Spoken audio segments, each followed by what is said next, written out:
Larva ধ্বংস করা এবং এর উৎস ধ্বংস করতে ডেঙ্গু নিধন অভিযান চলমান থাকবে বলে জানিয়েছেন স্থানীয় সরকার প্রতিমন্ত্রী মীর শাহে আলম। বুধবার সকালে রাজধানীর গুলশানে ডেঙ্গু সহ মশাবাহিত অন্যান্য রোগ প্রতিরোধে গঠিত টাস্কফোর্স কমিটির মশক নিধন অভিযান পরিদর্শন কর্মসূচিতে অংশ নিয়ে তিনি এসব কথা বলেন।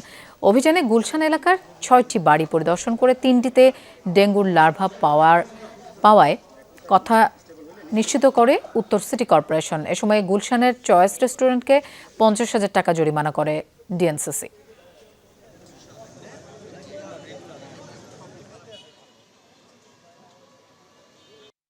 এডিস মশার উৎপত্তি স্থল লার্ভাগুলি কিভাবে যাতে ধ্বংস করা যায় এবং লার্ভাগুলি যাতে উৎপত্তি না হতে পারে এই বিষয়গুলো নিয়ে আমাদের বিস্তারিত আলোচনা হয়েছে। সেখানে আমরা সকল সিটি কর্পোরেশন, পৌরসভা এবং দেশব্যাপী আমরা দিক নির্দেশনা মাননীয় মন্ত্রী মির্জা ফখরুল ইসলাম আলমগীর মহোদয় দিয়েছেন।